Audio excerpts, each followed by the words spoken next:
garden section initially. And in 2004, our total area under this center is 33 acre. Right. And this center, mandate of the center is, as far as vision you can say, the floriculture based on prosperous society. This is our mission, vision, and mission is generate quality human resource, planting material, and new knowledge in floriculture. Okay? And as far as mandate is concerned, to support education and training in floriculture and landscaping for development of human resource. And second mandate is that is mass multiplication and distribution of quality planting material of floriculture crops. And third one, that is to generate new knowledge in the area of floriculture and landscaping. And here we have about 12 polyhouses, protected structures here, and you can see the. So I think I should move. Right. Option करते हैं उसके बाद रामनगर में जा रहा रामनगर में ये चांदनी है। हाँ, ये ड्रॉप टाइप की है।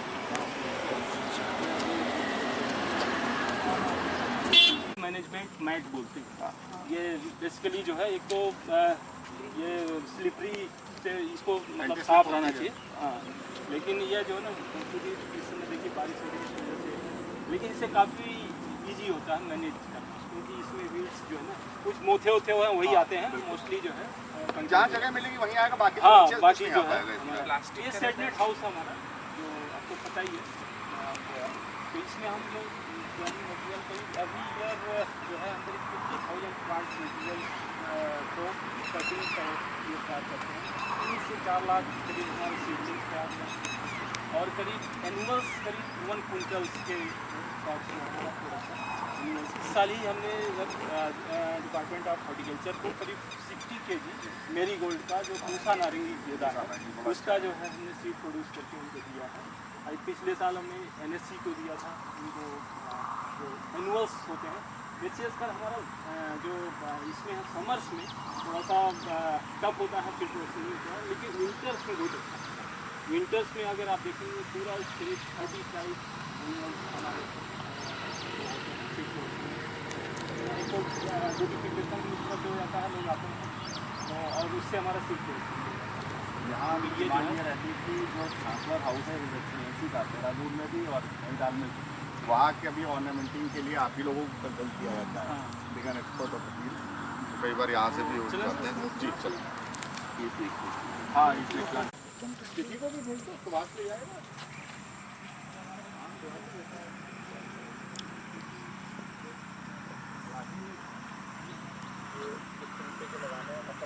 तो एक तो हमारा जो है हाई टेम्परेचर, क्योंकि जो मोस्टली अगर आप देखें फ्लोरिकल्चर क्रॉप्स तो 25-30 डिग्री सेल्सियस टेम्परेचर रिक्वायरमेंट, और इससे ज़्यादा जब टेम्परेचर होता है तो आपका जो है कहीं ना कहीं वो एडवर्स इफेक्ट आता है।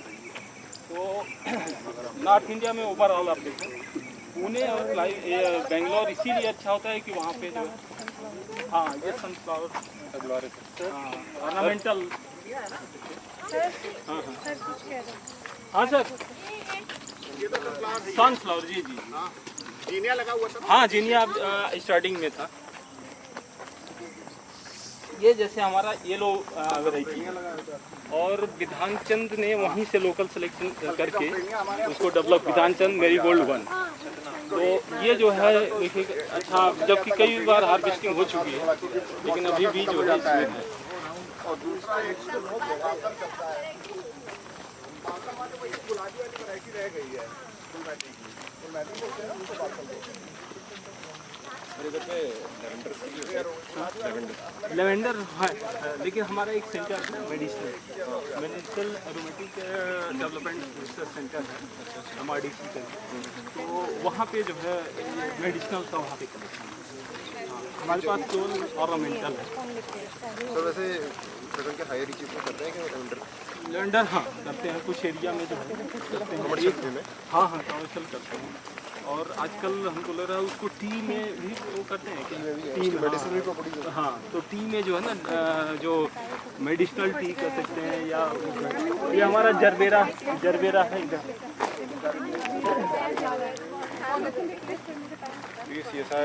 ये हमारी 2 वैरायटी हम बात कर रहे थे ना, जो कलकतिया, ये जो है 2 वैरायटी है। ये एक नारंगी है, वो विधान मेरी गोल्ड 2 है, और विधान मेरी गोल्ड 1 जो है येलो कलर की। ये सीड प्रोपोगेटेड है। जनवरी में एक्चुअली हम लोग जो वो इस्तेमाल किए हैं कि जनवरी में प्लांटिंग करिए, क्योंकि उसमें रूटिंग हो पाती है, कटिंग। तो उस समय जो है आप सीड प्रोपोगेशन की तरफ जाइए, और इस समय जुलाई के महीने में कटिंग के थ्रू, अभी कटिंग आपको दिखाते हैं, कटिंग इस समय बहुत अच्छा चल जाता है। जैसे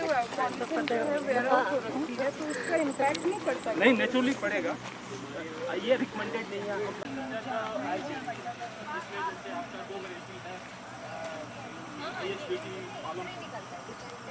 और नूरजहां है, रानी साहिबा है, और एक जो आपकी वैरायटी है रोज सरबेत और गट सरबेत, जो बीटी पाल है उनकी फर्स्ट वैरायटी है रोज, वो वैरायटी रोज सरबेत।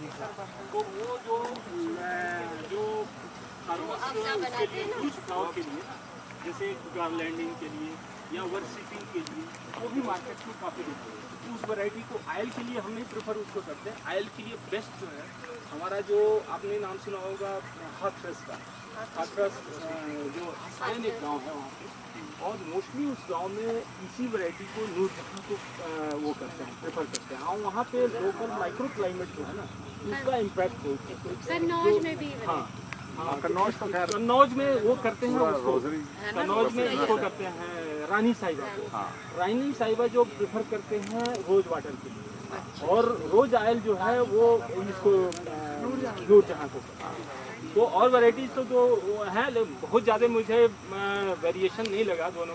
ये आपकी जो इनकी है पालमपुर वाली की, वो देखिए फरवरी को मनाते हैं, 14 फरवरी को। उस समय सबसे ज़्यादा डिमांड होती है ताजमहल वैरायटी है, या टॉप सीक्रेट के नाम से, वो वैरायटी है मेरे पास। तो ये 5-6 वैरायटी, जैसे रेड में ताजमहल, आपका पैसन है पिंक में, गोल्ड स्ट्राइक है येलो में, एवेलेंच है वाइट में। ये 4-5 वैरायटी जो है बहुत अच्छी है मार्केट में, आई यही चल रही है उसमें जो है पर्टिकुलरली जो है प्रोटेक्टेड कल्टीवेशन। अभी थोड़ा ये क्या है कि इसमें हाँ टेम्परेचर हाई होने की वजह से ये इसमें 2-3 प्रॉब्लम बहुत ज़्यादा है। एक तो थ्रिप्स की, माइट की, ये जो हाई टेम्परेचर पर जहाँ भी 30 डिग्री सेल्सियस से ऊपर टेम्परेचर होता है, इसमें इनका जो है ये ड्रिप सिस्टम आपको पता ही है, ये इन लाइन और ऑनलाइन दो सिस्टम होते हैं। इसमें आप देखेंगे तो ये जो है ना यहाँ बने होंगे, ड्रिपर्स लगे होंगे, ड्रिपर्स लगे होंगे।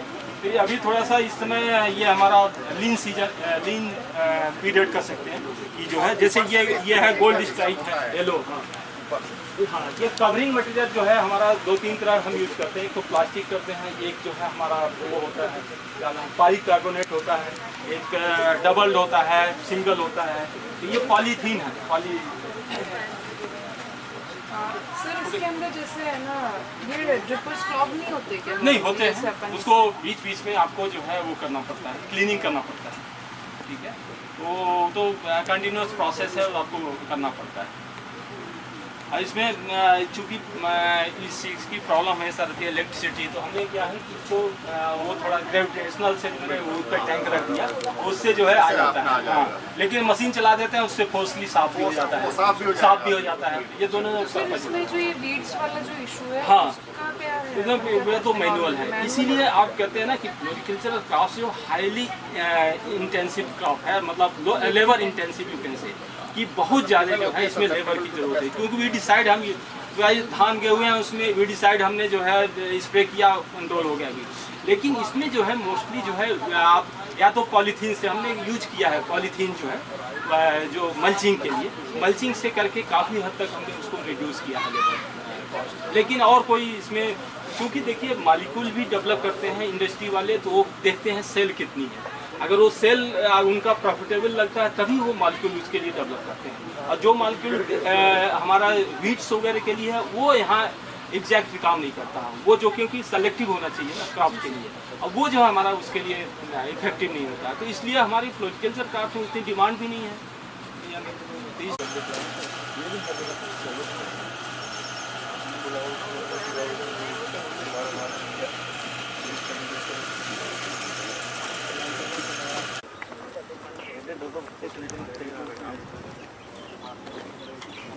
अरे प्रोफेसर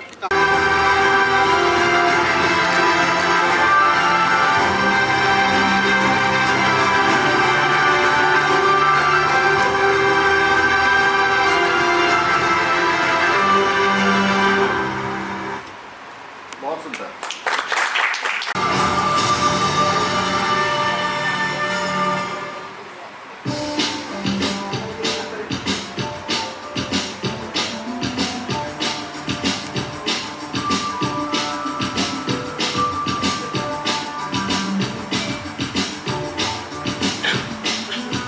उत्तराखंड जैव प्रौद्योगिकी परिषद में सबका अभिनंदन है, स्वागत है।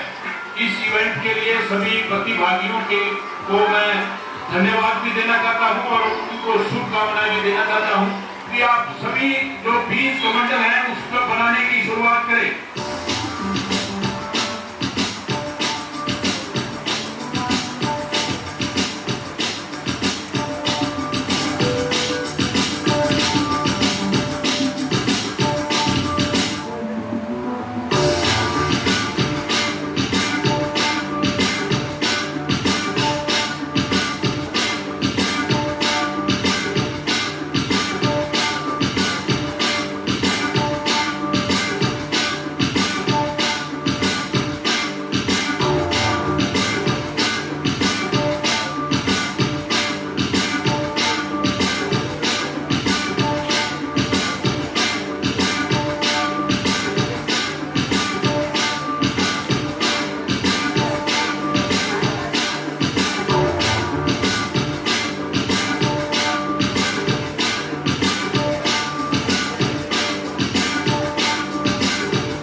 उत्तराखंड जैव प्रौद्योगिकी परिषद हद्दी में रुद्रपुर से पंतनगर से 5 स्कूलों के विद्यार्थियों ने यहाँ पर बीज कमंडल बनाने का कार्यक्रम आयोजन किया गया, जिसके अंदर 305 विद्यार्थियों ने, उसमें हमारे जो परिषद हैं उसके कर्मचारी, अधिकारी, वैज्ञानिक भी सम्मिलित हैं, उन्होंने हिस्सा लिया और बीज कमंडल बनाए। इसमें जो सीड डालते हैं उस सीड को हम दुर्गम क्षेत्रों में, पहाड़ पे आमतौर पे हम हर जगह नहीं पहुंच पाते और वहां पर वनस्पतियों की अगर कमी हो जाती है तो उस वनस्पति को बढ़ावा देने के लिए, पेड़ पौधों को बढ़ावा देने के लिए ये बीज कमंडल का एक आविष्कार किया गया है जैव प्रौद्योगिकी परिषद में। और ये आविष्कार आगे आने वाले समय में उत्तराखंड को समृद्ध हरा भरा बनाने में बहुत ही सहायक सिद्ध होगा। और आज हमारे परिषद के अंदर लगभग 3050 ये बीज कमंडल बनाए गए हैं और इतने बच्चों ने इसको बड़ा बढ़ चढ़ के हिस्सा लिया गया है। तो निश्चित तौर से आज बहुत ही अच्छा दिन हम हमारी परिषद के लिए, हमारे प्रदेश के, उत्तराखंड के लिए हम मानते हैं कि ये आगे आने वाले समय में जो ये बीज कमंडल का मतलब ये सारी चीजों को प्रोटेक्ट करता है। इसके अंदर मैक्रो एलिमेंट्स हैं, माइक्रो एलिमेंट्स हैं, जो न्यूट्रिएंट्स हैं, जो मिट्टी का काम करते हैं, जो बढ़ाने का काम करते हैं पेड़ पौधों को, तो वो सब चीजें इसमें मिली हुई हैं। तो इसके बहुत फायदे हैं और उत्तराखंड के परिप्रेक्ष्य में तो ये एक वरदान साबित होगा समृद्ध उत्तराखंड बनाने के। ये कॉन्सेप्ट का एक बहुत ही अच्छा प्रयास है और मैं सभी अधिकारियों को, कर्मचारियों को, वैज्ञानिकों को और जो विद्यार्थी आए हैं उनको, और यहाँ पर जो शिक्षक और शिक्षिकाएं सब आई हैं इस बीज कमंडल को बनाने के लिए, मैं स्कूल को धन्यवाद देता हूँ और उनको शुभकामनाएं देता हूँ।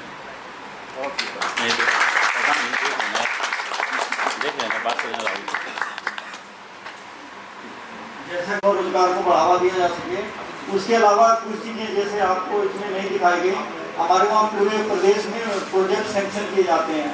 अगर कोई साइंटिस्ट है, अगर वो यहाँ पे project submit nano biosensor development, तो रिसेंटली मैंने एक नैनो बायोसेंसर डेवलप करा था जिसको हमने पेटेंट करवाया है, वो था कोविड-19 डिटेक्शन के लिए।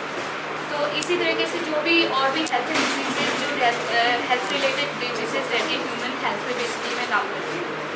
I did my PhD from Banaras Hindu university and PG from GB Dalal university.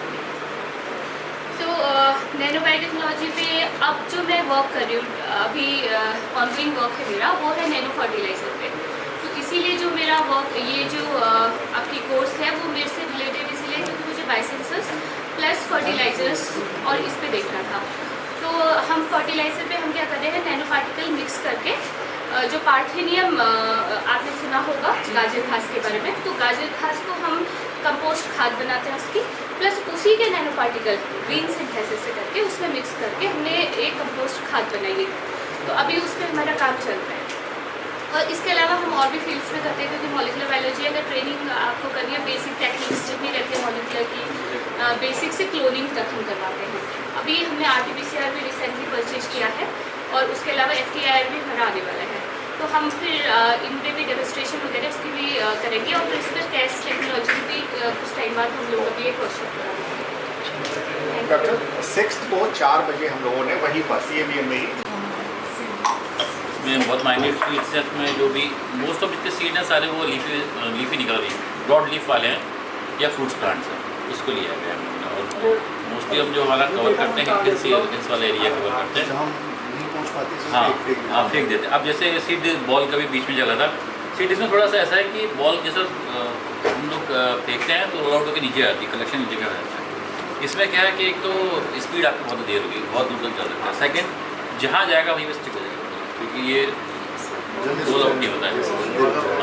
जैसे मॉइस्चर मिलता है इसको, दे आई थिंक प्री मानसून जैसे भी होता है, वाटर पड़ता है तो जनरेट स्टार्ट होता है। क्योंकि इसमें क्या कंटेंट क्या है, जितने भी हमारे न्यूट्रिएंट हम लोग वी आर यूजिंग लाइक 13 कितने एलिमेंट थे, हमने कितने पढ़े थे?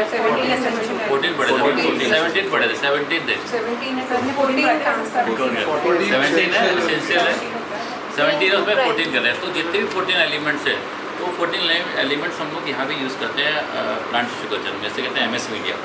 तो एक टाइम बाद जैसा आप देख रहे हो कि ये प्लांट प्रोपेगेट हो गया है, देन हम डिस्कार्ड कर देते हैं इसको। डिस्कार्ड करने के बावजूद भी इसमें जो भी न्यूट्रिएंट रहते हैं इसमें, और सुक्रोज भी है, और ये अगार कहते हैं वो भी लगते हैं, क्योंकि ये सरफेस से एक तरह से अडैप्ट करने के लिए प्लांट को वो यूज़ करते हैं, तो वो भी कंटेंट है। तो बहुत सारे एक्सपेरिमेंट हमने किए, ऐसा नहीं, बड़ा सिंपल तरीका बनाने का।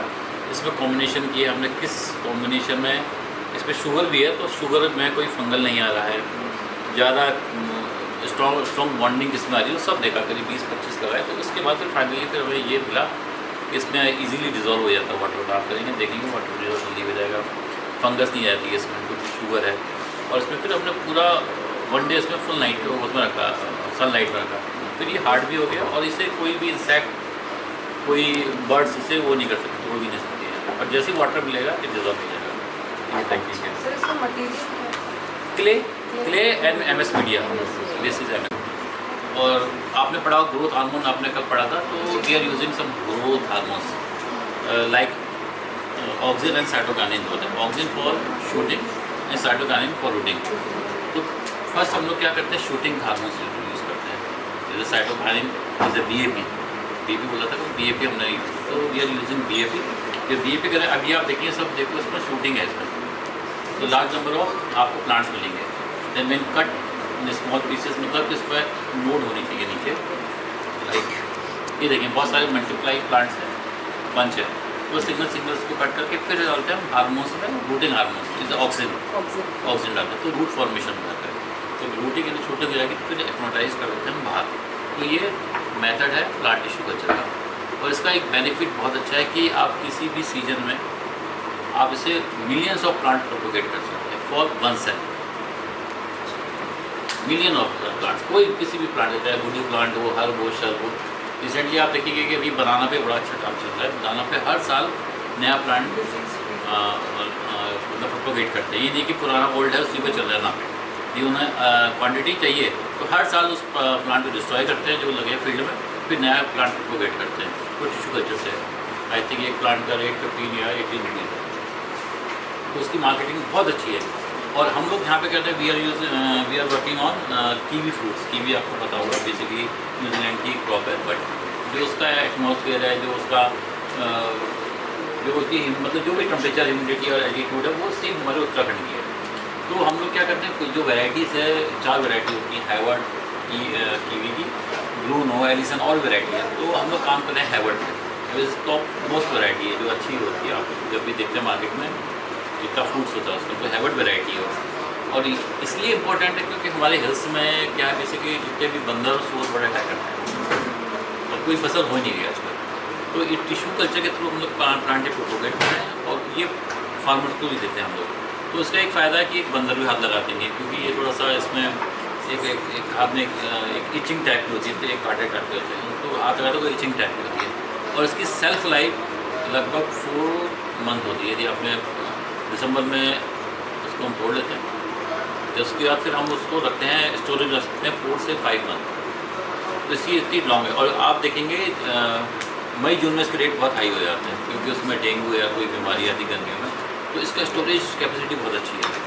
और जो बाहर से आता है वो वहाँ से आ रहा है न्यूजीलैंड से, वो भी यहाँ पे एक वैरायटी है जेस्परी, उसके प्लांट्स आते हैं, वो उसके फ्रूट्स आते हैं। आप देखेंगे कभी जेस्परी के नाम, जेस्परी की आती है, उसमें गोल्डन की भी है, हैवर्ड बेरी है और एलिसन है।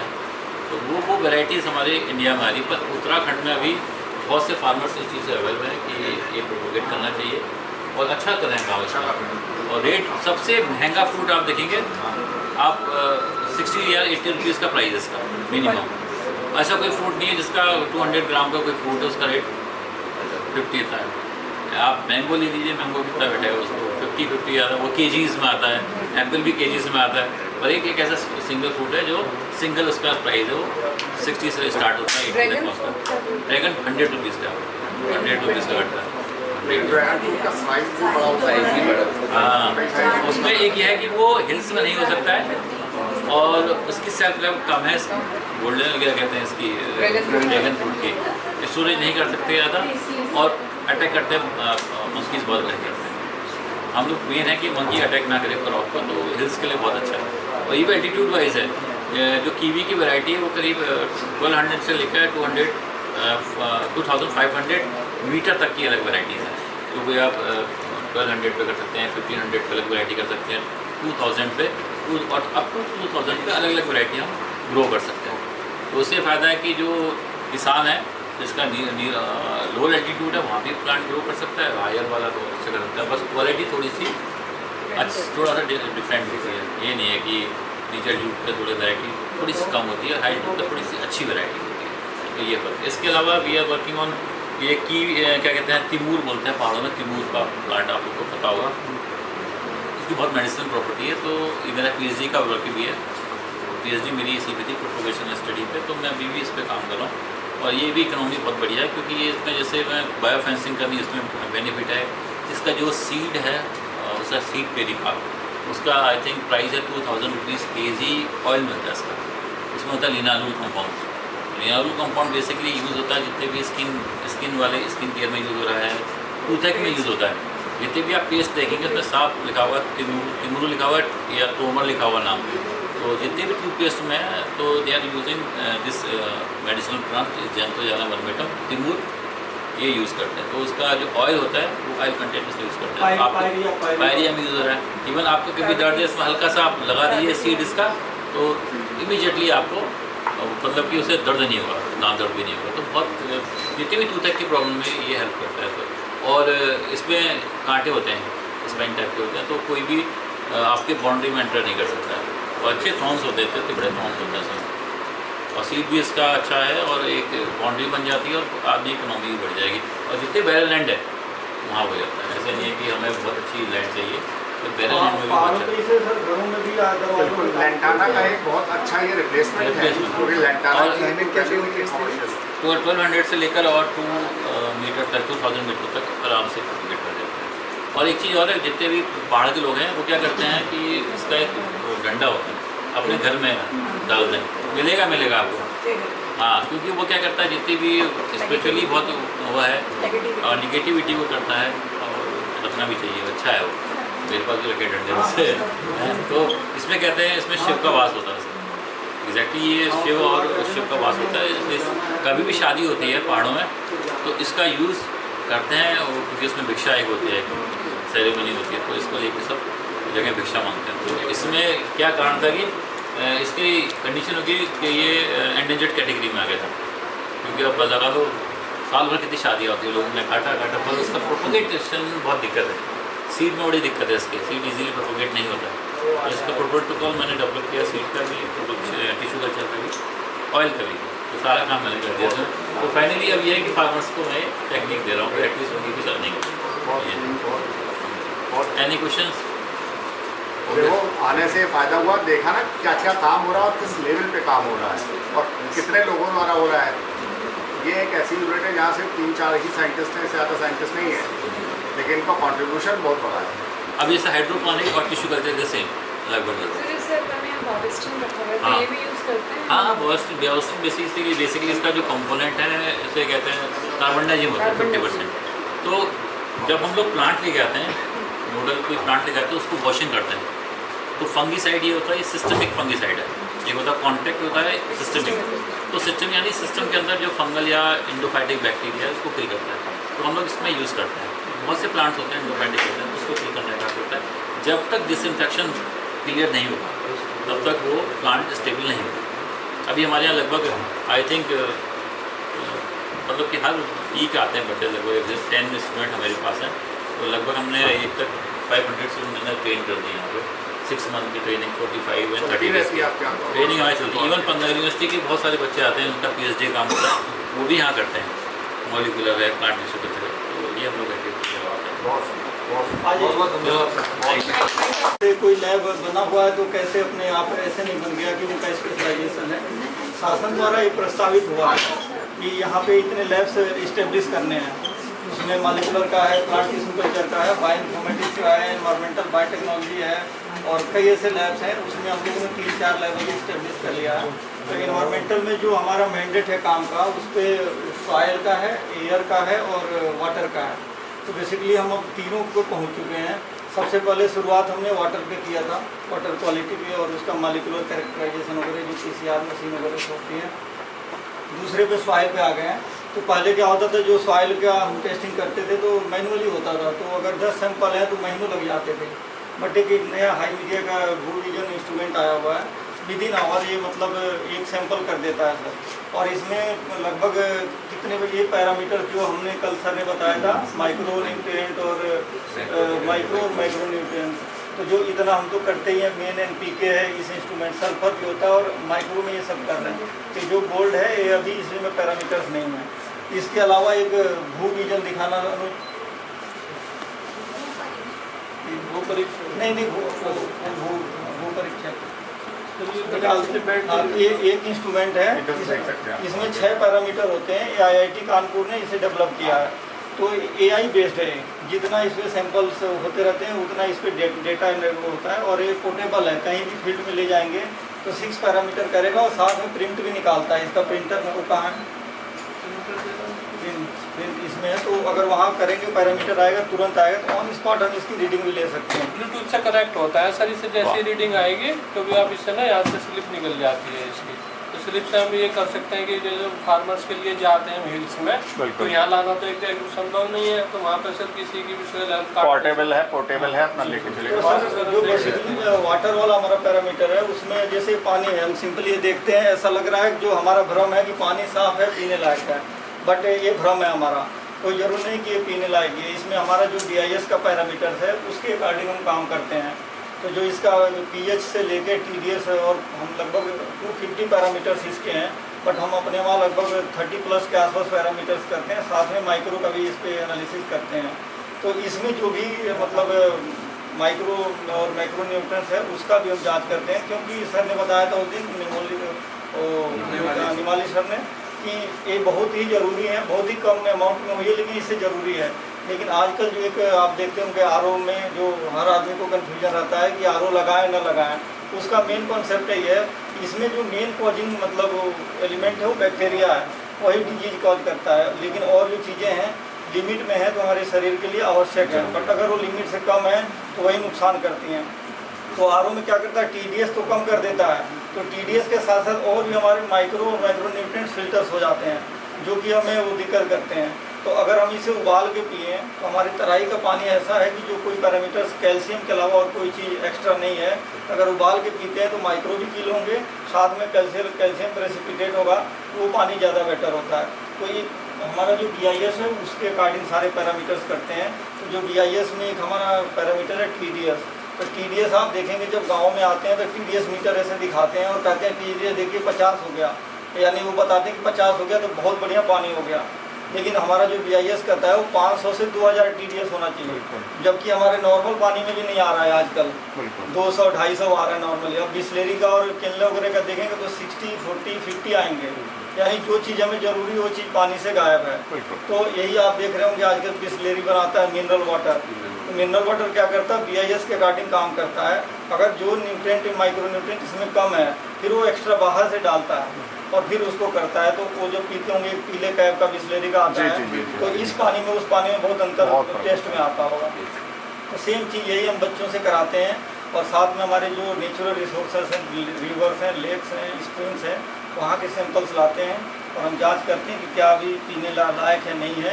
और अगर कुछ उसमें अलग आता है, डिफर आता है, तो हम एकेडमिक सजेशंस देते हैं गवर्नमेंट को कि ये चीज़ें इसमें नहीं हैं। साथ में सॉइल में अभी आपको बताएंगे, हमारे अमन है प्रोजेक्ट में SRF हैं, ये कैसे करते हैं, आप इसके बारे में थोड़ा सा बता दीजिए। सर इसमें कौन कौन से पैरामीटर देखते हैं? इसमें NPK होता है, केटाइन एक्सचेंज है और क्ले कंटेंट है और एक और 6 पैरामीटर ना ECPH इसमें pH हो जाएगा, उसमें होता है। इसमें ये तो मेन तो NPK बताता है, सबसे ज़्यादा तो पौधों में NPK ही देते हैं। तो उसके बाद में केटाइन जो मिट्टी की जो शक्ति है, मतलब कितनी वाटर इंटेक करती है उसके बारे में। एक स्लाइड कल सर की थी, कृष्णा सर की, उसमें बता रहे थे कि माइक्रो और मैक्रो न्यूट्रिएंट कितना ज़रूरी है। तो अगर हम इस इंस्ट्रूमेंट से ये पता करते हैं, जैसे कोई क्रॉप है, मटर ही है, तो मटर का हमारे पास स्पेसिफिकेशन है कि उसमें मिट्टी में पर हेक्टेयर इतना कंटेंट होना चाहिए कैल्शियम, मैग्नीशियम, माइक्रो न्यूट्रिएंट्स की।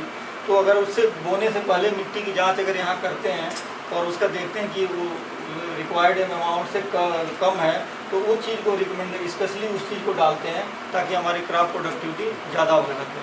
तो ये बहुत ही अच्छा इंस्ट्रूमेंट आ गया है। विद इन आवर एक बार हम लगभग 8 इतने पैरामीटर कर लेते हैं, और अगर हमारे पास सैकड़ों भी सैंपल हो तो 2-4 दिन में पूरा उसको निपटा देते हैं। और ये पूरा एक तरह से सॉइल स्मार्ट कार्ड का काम कर रहा है, हम दे भी सकते हैं क्या कैसे आ रहा है सर, ये पैरामीटर्स हैं। देखो बच्चों आओ देखो कैसे रिपोर्ट निकलती है, सॉइल हेल्थ कार्ड की रिपोर्ट हो गई। ये साइंस से भी बता रहा है, pH ग्रीन है तो मतलब सही दिख रहा है। ये थोड़ा सा कैसे बना रहा है, यानी ये कम या कुछ ज़्यादा हो रहा है, येलो दिखा रहा है तो मतलब एवरेज पर दिखा रहा है कि एवरेज है। इस तरह के इसमें सॉइल हेल्थ कार्ड का ही आता है। सर ये दे रखा है, इसमें नल है ये हाँ बिल्कुल, ये सिग्निफाइंग कर रखा है यहाँ पर किस कलर से क्या मतलब है। जी सर मैं बताता हूँ। ये हाई मीडिया ब्लू विजन है। ब्लू इज फॉर सॉइल और land and vision is for visionary skills. Now what we do is basically we collect soil from any area, from any land, from any farmer etcetera. हम उस soil को लाते हैं, उसको इसके लिए suitable बनाने के लिए हम सबसे पहले उसका मॉइस्चर उससे रिड्यूस करते हैं, जिसको हम कहते हैं ड्राइंग। देन उसके बाद उसके लम्स वगैरह तोड़ के इसको फिल्टर करा जाता है एक प्रॉपर बायोमैश से। देन उसके बाद हम क्या करते हैं, इसमें सर्टेन, जैसे कि आप यहाँ पर देख सकते हैं, फॉर एग्जाम्पल अगर मैं इस बॉटल को दिखाऊँ, ये एक्सट्रैक्शन सॉल्यूशन B फिल्टर है, इसमें कुछ बफर सॉल्यूशन है A और B।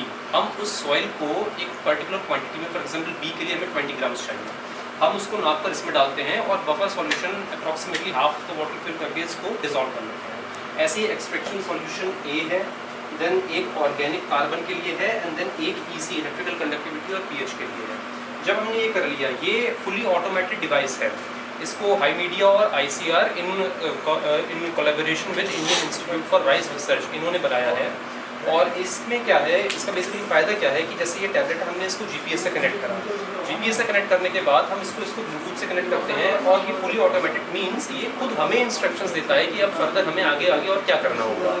फॉर एग्जांपल जैसे कि अभी आपको प्लीज़ एक बार आप ये रिपोर्ट्स देखेंगे तो इसमें 30 to 15 पैरामीटर्स है, डिफरेंट पैरामीटर्स। ये क्या करेगा, जैसे फॉर एग्जांपल ये ऊपर लिखा हुआ है सैंपल पाइप, हम यहाँ पर अपने एक्सट्रैक्शन सॉल्यूशन ये रख देंगे, ये खुद ही वैक्यूम से सक कर लेगा और with help of chemical reaction इसके अंदर भी कुछ केमिकल ऑटोमेटिकली पहले से फिट करते हैं, अंदर की तरफ डालते हैं और वो ये करके फर्दर टेस्ट रन करवा देंगे और ये प्रोसीड करने लग जाएगा।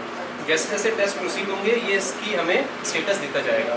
जैसे कि अभी हम स्क्रीन पर भी देख रहे हैं इसमें नाइट्रोजन का स्टेटस दिखा रहा है। अब इसने क्या बोला है, इसने आगे के सारे पैरामीटर्स कर लिए हैं।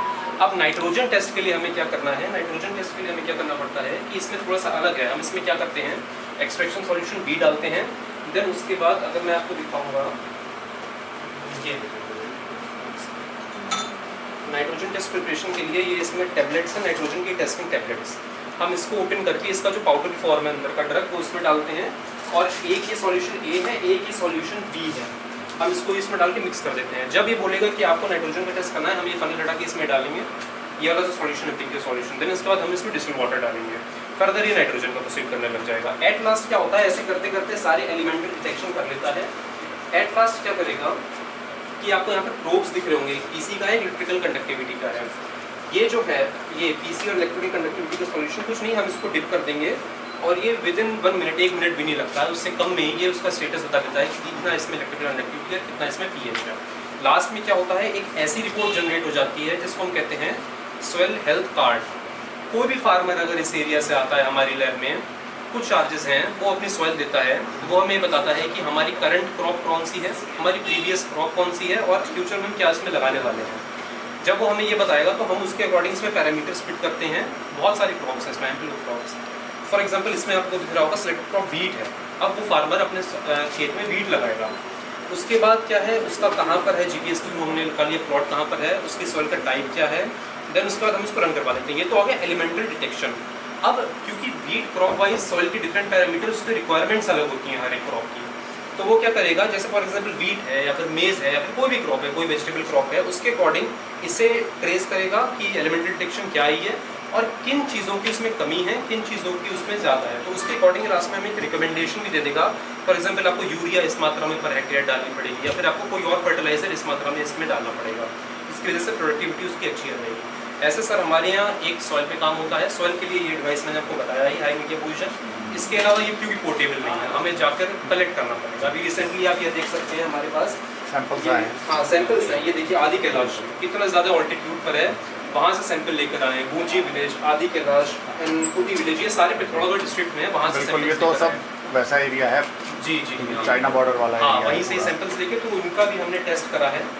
अगर हम लोगों का टूर कहीं पर जाता है और वहाँ पर जाकर हमें ऑन फील्ड डिटेक्शन करना पड़ता है, तो उसके लिए हाई मीडिया भू परीक्षक है। इसमें और इसमें फ़र्क ये है कि इसमें 13 to 15 पैरामीटर्स होते हैं, इसमें 5 to 6 मेन पैरामीटर्स है। फॉर एग्जांपल एलपीके है और एलपीके है ही, उसके अलावा ऑर्गेनिक मैटर बहुत इंपॉर्टेंट होता है, वो इसमें देता है। दोनों ये होते हैं, ये केमिकल रिएक्शंस पे बेस्ड है, ये नियर इंफ्रारेड स्पेक्ट्रोस्कोपी पे बेस्ड है, एआई मेथड है, इसके ऊपर बेस्ड है। कुछ नहीं, पर्टिकुलर अमाउंट सॉइल सैंपल का रखते हैं और ये विदिन 1 मिनट हमें रिपोर्ट बना के दे देता है। एक्यूरेसी अगर कंपैरिजन करें, इसकी 90 to 95% एक्यूरेसी है, क्योंकि हमने इसके रिजल्ट्स देखे हैं। इस एरिया में भी जब हमने अपने किसानों को बताया और उनको हेल्थ कार्ड जनरेट करके हमने उनको दिया, तो उनको उससे लाभ मिला, उससे लाभ मिला। और अभी आप अगर उत्तर प्रदेश गवर्नमेंट का भी देखेंगे, उत्तराखंड गवर्नमेंट का तो चल ही रहा है, अब उत्तर प्रदेश गवर्नमेंट ने भी अपने यहाँ इसको शुरुआत करी है और इसके बेसिस पर वो हेल्थ कार्ड जनरेट करती है और जिससे कि किसान बहुत ज़्यादा लाभ उठा पा रहे हैं इस चीज़ का। क्योंकि सर आप खुद ही जानते हैं कि आज के टाइम पर एनवायरमेंटल इशूज़ बहुत ज़्यादा हॉट टॉपिक हो गए हैं साइंस में। Majority of the research papers जितने भी छप रहे हैं एल्सेवियर और स्प्रिंगर वगैरह में, वो सब इधर ही की तरफ ही जा रहे हैं और किसी न किसी तरीके से हमने इसको ट्रैक करने की कोशिश कर रहे हैं, किस तरीके से हम इसका इम्पैक्ट कम करें। दिल्ली में भी आप लोग केसेस देख रहे होंगे। तो 3 पैरामीटर जो सबसे इंपॉर्टेंट है, एक वाटर, एक सॉइल और एक एयर, जो सबसे ज़्यादा हॉट इशूज़ हैं, हम उनके ऊपर काम कर रहे हैं। सॉइल का तो आपने जान लिया, वाटर का जैसे कि सर ने बताया, हम किसी भी एरिया से वाटर कलेक्ट करेंगे, रिवर हो, लेक हो, ड्रिंकिंग वाटर हो, फॉर एग्रीकल्चरल पर्पसेस हम उसको कलेक्ट करेंगे। देन उसके बाद आके उसके बहुत सारे पैरामीटर्स होते हैं। हमारे यहाँ लगभग 20 to 25 पैरामीटर्स उसके चेक करे जाते हैं। 3 भागों में बांटा जाता है, physical, chemical and biological. Physical में बेसिक चीज़ें हैं, आप उसको एक विजुअल तरीके से देखोगे कैसा है, देन उसके बाद टर्बिडिटी यूनिट है, इसके थ्रू देखोगे कि उसमें कितना टर्बिडिटी है, उसकी ऑर्डर स्मेल। सर जैसे माइक्रो का करते हैं तो हमारा जो ड्रिंकिंग वाटर में बोलता है BIS कि उसमें कोई भी माइक्रोबियल कंटामिनेशन नहीं होना, जीरो होना चाहिए। तो अगर हम ये FC का मीडिया है और टोटल कोलिफॉर्म का है, अब चूँकि इंडिकेटर बैक्टीरिया पानी में आप जानते होंगे कि इकोलाई है, तो हम ऐसे फिल्टर्स करके और सेपरेट उसमें करते हैं लेमिनार एयर फ्लो में। अगर कोई बैक्टीरिया इसमें होगा तो इस तरह के इसमें आप फोटो में देख रहे होंगे कि ग्रोथ आई हुई है, रेड वाले में वैसे दिख रहा है और ब्लू। तो अगर ये जो एक डॉट दिख रहा है इसमें लाखों बैक्टीरिया हैं, लेकिन वो कॉलोनी बनी है केवल एक बैक्टीरिया से, तो हम उसको एक ही काउंट करते हैं, उसको CFU बोलते हैं। और अगर फीकल में आते हैं इस तरह तो इसी तरह काउंट करते हैं। अगर एक भी ग्रोथ आता है तो हम बोलते हैं कि पानी माइक्रोबियल पीने योग्य नहीं है, क्योंकि जो केमिकल वाले पैरामीटर्स हैं वो तो थोड़े एक लॉन्ग टाइम बाद वो इफेक्ट करते हैं। जैसे कैल्शियम का इंटेक अगर महीनों बरसों करें तब जाके कहीं डिपॉजिट या कुछ पथरी वाली दिक्कत आती है, लेकिन ये क्विक रिस्पॉन्स करते हैं। तो यही बोला जाता है कि अगर दो जगह आपको पानी रखी है, एक माइक्रोबियल कंटामिनेटेड है और एक कैल्शियम वगैरह का है, तो आप किसको प्रीफर करेंगे? तो माइक्रोबियल बिल्कुल नहीं करेंगे, क्योंकि ये तुरंत करता है। आपने गर्मियों के सीजन में देखा होगा कि सबसे ऑप्टिमम टेम्परेचर होता है बैक्टीरिया ग्रोथ का। तो अगर आपने कहीं ठेले पे या कहीं ऐसे पानी पी लिया तो विदिन 2 आवर्स आप घर आते हैं तो आपको देखें दस्त डायरिया हो जाएगा या फिर डायरिया हो जाएगा। तो बैक्टीरिया का टेम्परेचर ऑप्टिमम होता है, पेट में आते 2 से 4, 4 से 6, 8 ऐसे करता है, क्योंकि उसका जो रिजनरेशन टाइम होता है 72 सेकेंड्स होता है और तुरंत हम गर्मियों में बीमार होते हैं। और जो आप बता रहे हैं इसका प्रैक्टिकल एप्लीकेशन ये है कि जब सॉइल हेल्थ कार्ड आपके पास बन जाएगा तो अब government nutrient based subsidy offer कर रही है फार्मर्स को, तो वो उसी से रिलेटेड है, जिससे सॉइल में क्या है और क्या नहीं है। क्योंकि आमतौर पर होता ये था कि नाइट्रोजनस फर्टिलाइजर सस्ते होते थे, तो उसका बिल्कुल अनजुडिशियसली हम उसको टॉप ड्रेसिंग में या यूज़ कर देते थे बेसल ड्रेसिंग के थ्रू। तो गवर्नमेंट इसको भी रोकना चाहती है कि नाइट्रोजन तो बढ़ गया सॉइल में, लेकिन बाकी जितनी चीज़ें हैं, P है, K है या माइक्रो और चीज़ें हैं, वो एलिमेंट्स कम रह गए। तो न्यूट्रिएंट बेस्ड सब्सिडी से गवर्नमेंट इसको जोड़ रही है, तो भविष्य में आपको उसी पर सब्सिडी मिलेगी जिसकी डेफिशिएंसी आपके यहाँ होगी, so that the unjudicious use of nitrogen can be stopped. ये है सर, इसमें प्लांट सैंपल के एनालिसिस नहीं करते हैं?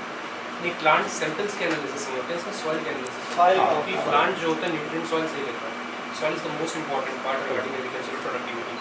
तो हम सॉइल को टेस्ट करते हैं क्योंकि क्या सर इससे अपन न्यूट्रिएंट ऐसी डेफिशिएंसी जो आती है जैसे न्यूट्रिशनल वैल्यू, जैसे किसी फ्रूट्स वगैरह का है, कुछ भी है, अगर वो प्रोटोकॉल है तो हमारे पास सारी इंफ्रास्ट्रक्चर है, कर सकते हैं। उसका मेथड अलग है, टिश्यू कल्चर में भी करते हैं, फिर मालिकुलर में भी लोग करते हैं, प्लांट को एक्सपेक्ट करना, फिर उससे देखना।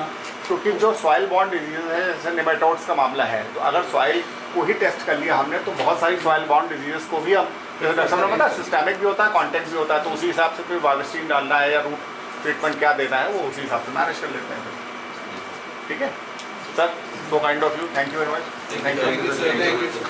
गवर्नमेंट के लिए प्रिपरेशन करी थी, देन उधर फिर नहीं हुआ तो प्राइवेट जॉब करी 1 साल सर मैंने, बट मन नहीं था, तो फिर कुछ ये था कि अपना ही कुछ किया जाए। तो फर्स्ट आइडिया यही था कि अपना, क्योंकि पैतृक व्यवसाय तो हमारा कृषि का था ही, तो पहला ऑप्शन यही आया कि खेती में हम और क्या बेहतर कर सकते हैं।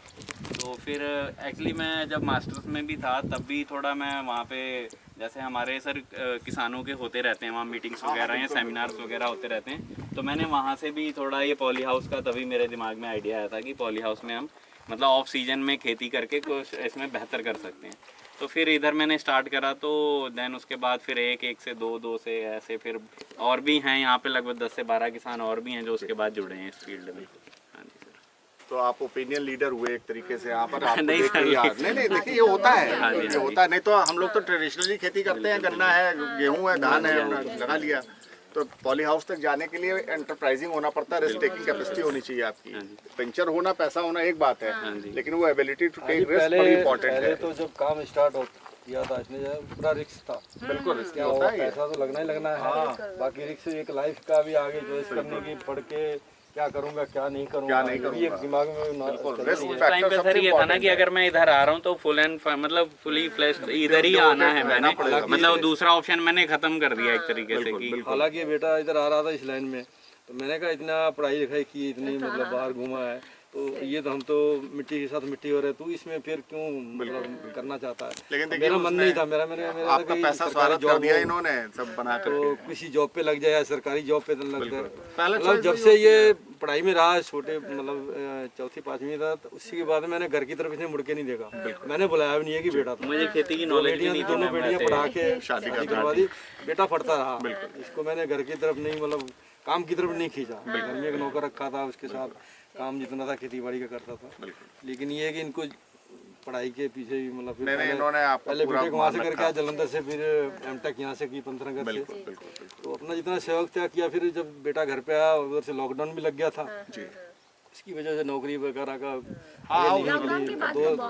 डेढ़ दो साल तो ऐसे बच्चों का बहुत ज़्यादा भविष्य मतलब अंधकार में चल गया। तो ये सबसे प्रॉमिसिंग फार्मर्स में से। उसके बाद में फिर इन्होंने इसने बेटे ने इधर को ये किया, तो फिर मन में थोड़ा था मेरे में भी कि कहाँ किसके चक्कर में फिर पड़ेगा। मेहनत का काम और मेहनत का है ही, मेहनत का ही। फिर बाद में फिर धीरे धीरे जैसे ये, और इसके बारे में इसको जानकारी भी नहीं थी, खेती बाड़ी के बारे में कुछ जानता नहीं था, पढ़ाई लिखाई के चक्कर में रहा। लेकिन धीरे धीरे सारी चीजें फिर नॉलेज में आती है। खेती की पढ़ाई करना और खेती करना एक चीज और भी है सर, जैसे खेती बाड़ी भी बिना नॉलेज के आप पढ़ाई लिखाई के खेती बाड़ी भी करना आजकल सही कह रहे हैं, नहीं कर सकता। पढ़ाई लिखाई के बगैर तो कोई भी काम नहीं कर सकता है। ऐसा जमाना आ गया है कि पढ़ाई लिखाई के बगैर कोई भी काम स्टार्ट नहीं कर सकता। अब सर जैसे हम यहाँ मतलब ये प्रोटेक्टेड कल्टीवेशन में है हमारा, ओपन में भी यहाँ ज़्यादातर लोग ओपन में ही खेती कर रहे हैं। लेकिन अगर हम कंपैरिजन करें कि जैसे अगर हम बाहर 1 एकड़ की खेती का कंपैरिजन करें तो ये मतलब कोई कंपैरिजन ही नहीं है इसका, है ही नहीं है। मतलब अगर एक पॉली हाउस हमारा मतलब 500 मीटर में है तो ये लगभग 3 से 4 एकड़ की खेती के बराबर है। सिर्फ एक मतलब 1 एकड़ का 8वां हिस्सा ही है जिसमें हम एक पॉली हाउस, ये जो एक पॉली हाउस है 3 से 4 एकड़ की खेती के बराबर है। 1 कनाल जगह है, मतलब 1 एकड़ की 8वां हिस्सा। बिल्कुल 1 एकड़ का 8वां हिस्सा 1 कनाल बनता है। 1 कनाल जो जगह जो आमदन दे रही है हमें साल में, तो 10 एकड़ के मुकाबले में है। 10 एकड़ भी 10 एकड़ में हमें ज्यादा लगाना पड़ेगा, बल्कि इसमें कम लगाना पड़ेगा। लेकिन 10 एकड़ में बर्बादी भी तो है, जानवर आमदन ही देंगे तो उसके बराबर। बिल्कुल, तो ये नॉलेज की बात है। बिल्कुल, नहीं बहुत अच्छा। चले सर। हाँ जी, आई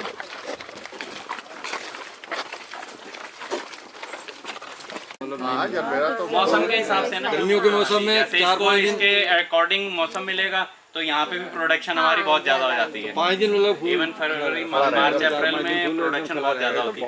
तो इसके अकॉर्डिंग इस टाइम गर्मी ज्यादा है, ह्यूमिडिटी भी अंदर ज्यादा है, डेकोरेशन में ज्यादा काम है। ये 12 महीने फूल आता है इसमें। जब हमने इसकी प्लांटेशन करी थी तो लगभग 2.5 से 3 महीने में इसमें फ्लावरिंग स्टार्ट हो गई थी। उसके बाद ये कंटिन्यूस ही है, ये 12 महीने फूल आता रहेगा। दूसरे तीसरे दिन एक तरीके से कैश क्रॉप है आपकी, लेकिन ये फूल 12 महीने आता रहा। नहीं, अगर गर्मियों में ये जाड़े का फूल मिल रहा है हाँ जी, तो क्या बात है। अच्छा बच्चों, एक चीज और ध्यान देना आप सब लोग, देखो सरकारी और प्राइवेट के उसमें क्या फर्क है। आपने देखा, वहाँ भी देखा, कुछ भी नहीं था, कहीं कुछ नहीं था। और यहाँ देखिए जरबेरा बिल्कुल हार्डकोर जाड़े का। ये सर अभी ये मौसम के हिसाब से वर्स्ट कंडीशन है। अभी अगर थोड़ा मौसम बढ़िया होगा तो फिर तो ये इसमें एक अंदर देखने में खूबसूरती अलग होती है। वो अलग ही होता है उसका, जब मतलब हर एक कलर के मिक्स वैरायटीज होती है, मिक्स कलर में तो एक अलग ही लुक आता है। ये देखिए कितना नहीं अभी वो कलर, ये बहुत सुंदर कलर है। वो पिंक वाले का साइज सर देखिए कितना अच्छा है, बहुत सुंदर। ये सर सीजन टू सीजन ये भी डिपेंड करता है। अगर हम शादियों के सीजन की बात करें तो लगभग 6 से 7 रुपए, या जब एकदम कई बार होता है लगन बहुत ज्यादा निकल आते हैं तो मैंने 15 रुपए तक भी सेल कराई है। 15 रुपए पर स्टिक, पर स्टिक के हिसाब से जाता है।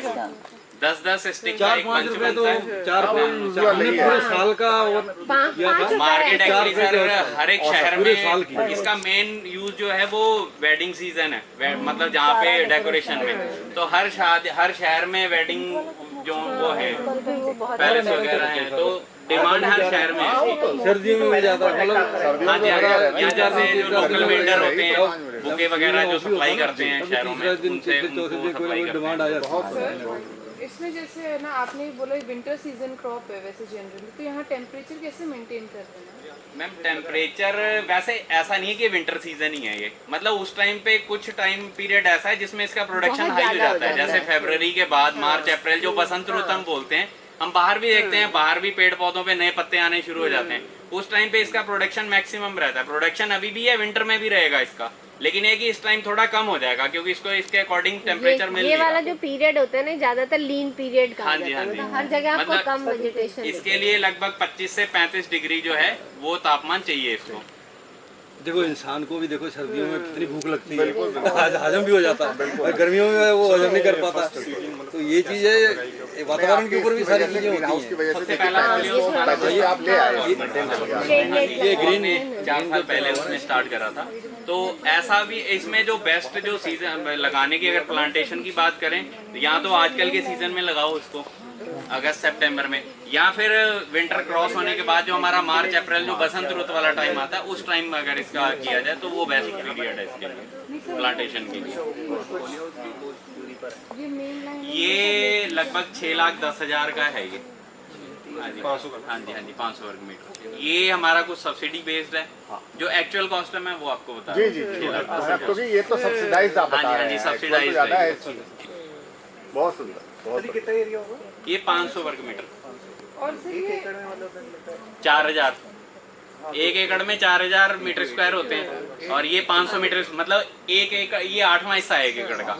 हाँ जी 8वां हिस्सा है। कितना था आपका ये वाला प्राइस? हाँ जी पॉली हाउस का जो इसकी एक्चुअल कॉस्ट है वो 6,10,000 है। बिना सब्सिडी है? नहीं सब्सिडी हमें 20% देना पड़ा था, क्योंकि ये हमारा हिली स्टेट है, तो यहाँ पे 50% सेंटर की तरफ से और 30% एडिशनल है जो स्टेट गवर्नमेंट देती है, तो हमें 20% ही पे करना पड़ा था। तो हमें ये जो पड़ा था नियर अबाउट 1.25 लाख के आसपास पड़ा था। तो ये NHB नेशनल हॉर्टिकल्चर बोर्ड के थ्रू आपको सब्सिडी है होगी या स्टेट ये डिपार्टमेंट? सर NHB के थ्रू नहीं है, ये जो हमारे जैसे स्टेट में मिशन वाले या जिला योजना चलते हैं उसके थ्रू है। NHB के सर प्रोजेक्ट थोड़े बड़े होते हैं, उनका मिनिमम एरिया होता है 2500 मीटर स्क्वायर मांगते तो हैं। ये उसके थ्रू होगा आपका जो ये है ना मिनी मिशन और टेक्नोलॉजी मिशन। हाँ जी मिशन के थ्रू है या जिला योजना के थ्रू चलते हैं।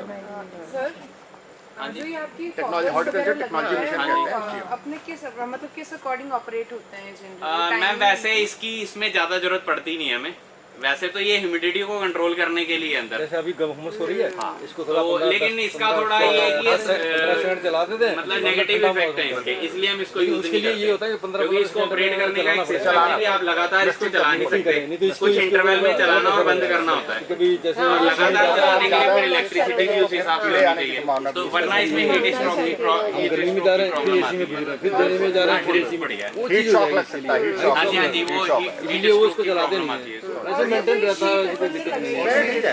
ये तो देखिए हम इस समय खड़े हैं 1 बजे, इस समय पीक पे गर्मी है। नहीं वो तो वहाँ से है ना, मतलब मोटर से ही ऑपरेट होता है। हाँ मैनुअली चलेगा, वो पाइपलाइन हम कनेक्शन है उधर को सप्लाई कर देंगे तो हवा बिल्कुल बाहर भी बंद थी, अंदर हवा, अगर हवा चले तो अंदर हवा लगती है, ऐसी बात नहीं। मैम ये भी अब जैसे अभी गर्मी है, अभी कम है, थोड़ा अच्छा मौसम होगा तो अच्छा, मतलब ओवरऑल 500 वर्ग मीटर में हमारा जो कैलकुलेशन है वो 1 लाख स्टिक एनुअली हम ले लेते हैं इसमें से। 500 वर्ग मीटर में 500 वर्ग मीटर में 1 लाख स्टिक। हाँ जी और सर जो ये अपने शेड नेट लगे हुए हैं वो अक्रॉस द ईयर ऐसे ही रहते हैं? नहीं मैम, ये तो अभी थोड़ा जैसे आज धूप होती है तो हम इसको फैला देते हैं, जब जैसे विंटर सीजन में हमें धूप चाहिए तो हम इसको वापस बंद क्लोज कर देते हैं। ये भी सर्दियों में ना मशीन 8-9 बजे हाँ जी ऑपरेटिंग के लिए नहीं मैम, मैनुअली ये रस्सियाँ लगी हुई हैं, गर्मी में ऊपर कर इधर से हम खींचेंगे तो ये इकट्ठा हो जाएंगे, उधर से खींचेंगे तो ये फैल पूरा जाएंगे। सिस्टम क्या है, वो रस्सी रिट्रैक्ट करते हैं, पर्दे नहीं पहले होते थे, वो रस्सियां बंधी हुई हैं, वो किससे भी थे, तो एक उधर है, ये बीच में एक और प्रॉफिट इसमें अच्छा, इसकी एक सबसे बढ़िया जो चीज़ है, जो मतलब सबसे पहले हम खुद इसकी तरफ आकर्षित हुए थे, जैसे हम बाहर भी अगर कोई क्रॉप करते हैं, सब्जी करते हैं या पॉली हाउस में कुछ भी करते हैं, तो हमारी 5 to 6 मंथ्स की होती है क्रॉप, है ना। तो उसके बाद फिर उसको दोबारा जमीन तैयार करो, जोतो और ये करो। इस पौधे का ये एक बार हमने प्लांटेशन कर दी तो ये इसकी 4 से 5 साल, इवन उससे भी ज्यादा अगर आपका मैनेजमेंट सही है तो उससे भी ज्यादा आप इससे इसको चला सकते हो। मतलब एक बार लगा दिया तो आप 4-5 साल तो भूल जाओ कि उसमें दोबारा ट्रैक्टर घुसाना और हमने दोबारा से प्लांटेशन करनी है। तो सबसे बड़ा फायदा तो इसका ये है कि जैसे हमने एक बार लगा दिया, अब हमारा वो प्लांट है वो चौथे साल में, उसमें हालांकि वो थोड़ी कंडीशन लो हो गई, बट अभी भी जब मौसम थोड़ा मौसम सही होता है तो फ्लावर उसमें भी थोड़ी नीची जगह में लगा बैठे, सिलन वाली जगह में लगा बैठे, ये थोड़ा मिट्टी लगा के। मैम ये तो अभी लगाए जनवरी या फरवरी में लगाए। जानकारी थी नहीं है, तजुर्बा से ही आता है। वगैरह डालते हैं वो किस चीज़ पे डालते हैं? मैं जरबेरा में ऑनेस्टली मैं बहुत कम इसमें फर्टिलाइजर यूज करता हूँ। फर्टिलाइजर तो इवन ना के बराबर ही करता हूँ। पेस्टिसाइड यूज करने पड़ते हैं क्योंकि इसमें माइट ट्रिप्स की प्रॉब्लम आती है। फर्टिलाइजर की जगह मैं वर्मी कंपोस्ट यूज करता हूँ इसमें। 3 से 4 महीने के इंटरवल में मैं वर्मी कंपोस्ट लगभग एक पॉली हाउस में हम लगभग 2-2.5 कुंटल वर्मी कंपोस्ट यूज करते हैं। मोर देन इनफ है वो। ऊपर से छिड़कते? नहीं मैं हाँ जी ऊपर से ऐसे छिड़क के इसको मिक्स कर देते हैं खुरपी से ना, जैसे हम मिक्स हो जाती है। उसके बाद हम ऊपर से शावरिंग कर देते हैं, ड्रिप चला देते हैं, तो वो धीरे धीरे प्लांट अपना उसमें से लेता रहता है। और सर एक और चीज़ ये पूछनी थी, जैसे अपने नॉर्मली आपका ये जो एयर वेंट अपन ने सिलेक्ट किया रिज और जो नेचुरल वेंटिलेशन वाला, उसके पीछे क्या रीजन रहा है? मैम नेचुरली वेंटिलेटेड का ये है कि अगर हम उसमें जाएंगे वो पूरा क्लोज होता है एक तो, और उसमें फिर इलेक्ट्रिसिटी हमें 24 घंटे चाहिए। इलेक्ट्रिसिटी कॉस्ट हमारी बहुत ज़्यादा है उसमें। तो इसमें ये है कि हमारा काम इसमें जब चल रहा है तो हम सर उसमें फिर टेक्नोलॉजी से काम चल रहा है तो हाई टेक्नोलॉजी, और वो थोड़ा कॉस्टली भी है वो, और उसमें फिर इलेक्ट्रिसिटी की कॉस्ट अलग है, मेंटेनेंस उसमें ज़्यादा है। तो ये कुछ चीज़ें ये 1 फीट की डिस्टेंस पे है, मतलब प्लांट टू प्लांट अगर हम बात करें तो 1 फुट है, और रो टू रो बात करें तो वो भी नियर अबाउट 1 फुट या 10-11 इंच ही है, 10 इंच है। नहीं बहुत बढ़िया, एक फरो है पूरी अपनी।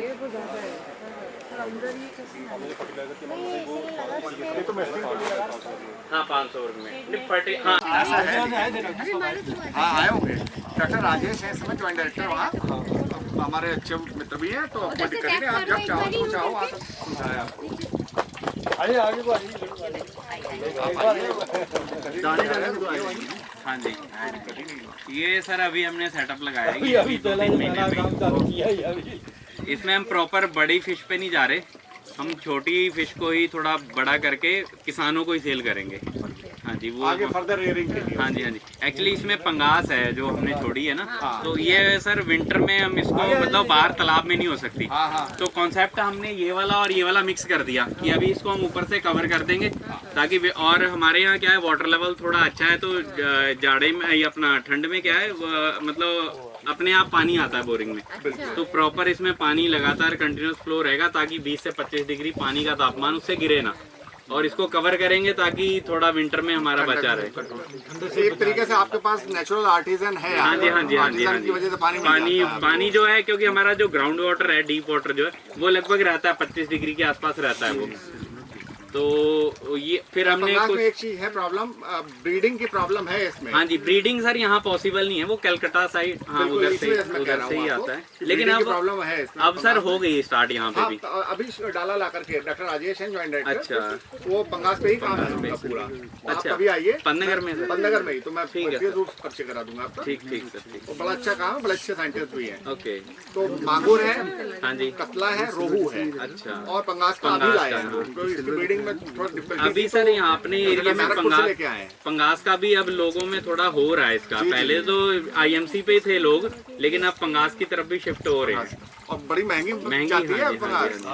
और इसका एक सबसे बड़ा फायदा ये कि इसको सर हाई डेंसिटी पे कर सकते हैं हम, हाई डेंसिटी पे कर सकते हैं। दूसरे आईएमसी को हम हाई डेंसिटी पे नहीं कर सकते, नहीं कर पाएंगे। तो इसका ये है कि हमने यहाँ पे एक ओवरफ्लो का पाइप सिस्टम कर दिया कि एक लेवल सेट रहेगा उसमें पानी का, उससे ज्यादा ही अपने आप इधर से निकल। क्योंकि पानी ज्यादा होने पर भी मोर्टेलिटी बढ़ जाएगी, इस वजह से ध्यान रखना पड़ता। मछली में यही खास चीज है, ये पानी बरसात कितनी भी होगी तो वो निकलता जाएगा। हमें नीचे वाल खोलने की जरूरत नहीं है, वो अपने आप ऑटोमेटिक एक लेवल सेट रहेगा उसमें। मोटर भी टंकी लगाने पर वो गुल्ला लगा देते हैं ना,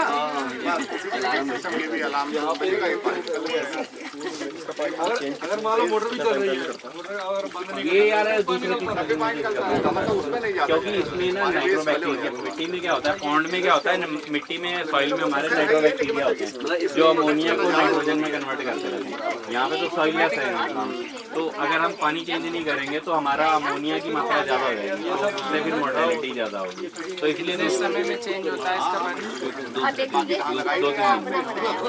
वैसे हम ये क्या करते हैं कि आधा पानी डाउन कर दिया, आधा ऐड कर दिया नया। हाँ 2-3 दिन में इस तरीके से, और वो रिमेनिंग पानी खेत में। बाकी हाँ जो इसका जो यहाँ से ये सब हमने आगे खेत में छोड़ रखा पानी। इसके पानी को पानी अच्छा लगा अभी फर्स्ट टाइम यूज। आइए इधर को आ जाइए, आगे बढ़ते रहिए, आ जाओ। सेटअप लगाए हुए। हाँ देखो ये बड कैप कहते हैं इनको। ये हमें पॉलिनेशन के लिए बड कैप, हाँ ये जो है बड का साइज मेंटेन करने के लिए ये इधर उधर फैलती है। हमने तो मैम बैगिंग में पड़ी थी ब्रीडिंग के अंदर। एक रोज ले लीजिएगा सब आदमी। अरे नहीं सर नहीं।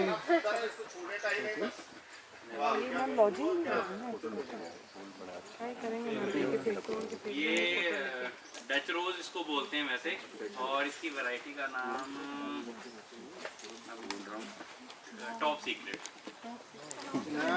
हाँ, और इसमें हम वर्मी कंपोस्ट नहीं यूज करते, इसमें हम क्योंकि ये थोड़ा फर्टिलाइजर इसको चाहिए। कैल्शियम नाइट्रेट हो गया या बाकी जो एनपीके के अलग अलग सॉल्ट आते हैं, इसकी डोज हाई है। हाँ जी हाँ जी, इसके हाई डोज हैं, तो इसको चाहिए फर्टिलाइजर।